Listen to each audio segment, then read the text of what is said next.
என் பெயர் யோகஸ்ரீ. நான் ஊராட்சி ஒன்றிய தொடக்கப்பள்ளி மொரட்டாண்டியில் 5ஆம் வகுப்பு படிக்கிறேன். என் உயிருடன் கலந்த எனது தாய்மொழியாம் அன்னை தமிழை வணங்கி அனைவருக்கும் எனது முதல் கண் வணக்கத்தை தெரிவித்துக் கொள்கிறேன். நான் யார் தெரியுமா? எனக்கு தெரியும். என்னை தெரியாமல் இங்கு யாரும் இருக்க மாட்டீர்கள் என்று. நான் தான் நெகிழி. காலை பழுத்தளக்கும் துளப்பானிலிருந்து இரவில் படுக்கும் காய் வரை எல்லாம் பிளாஸ்டிக் மையம். நெகிழிக்கே ஜெயம். எதனால நமக்கு ஏற்படுது பயம்? ஆமா, இந்த பயம் நியாயமானதுதான். ஏன்னா மக்காத இந்த நெகிழி மண்ணுக்குள்ள மழை நீரும் போகாது. நிலத்தில் உள்ள நாளும் பெருகுது. நெகிழி பாருக்குள்ள நாசமாக போகுது. நிலங்கள் ஊருக்குள்ள. சரி, இந்த நெகிழி எங்கிருந்து வருது? வேதியரின் வழி வந்தது நெகிழி. வேதனையை தந்தது நெகிழி.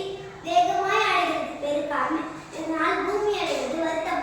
சுருக்க சொன்னால் ஒட்டுமொத்த உலகையும் அழித்து வருகிறது.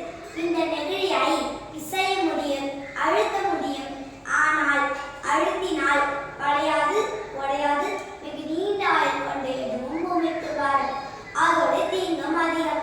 நெகிழியை புதைத்தால் பூமி மாசடைகிறது.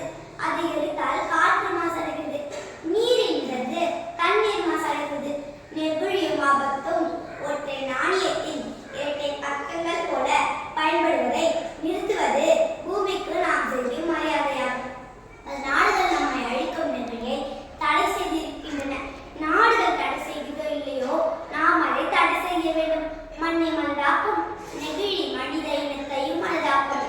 மாற்றம் வந்தால்தான் மனிதம் வாழ முடியும். எங்கு சென்றாலும் 50 கிராம் எடை உள்ள அலைபேசியை சுமந்து கொண்டுதான் செல்கிறோம். இந்த மண்ணிற்காக 30 கிராம் எடை உள்ள துணிப்பையை சுமந்து செல்லலாமே. எனவே கடைகளுக்கு செல்லும் போது நெகிழி பைகளை முற்றிலும்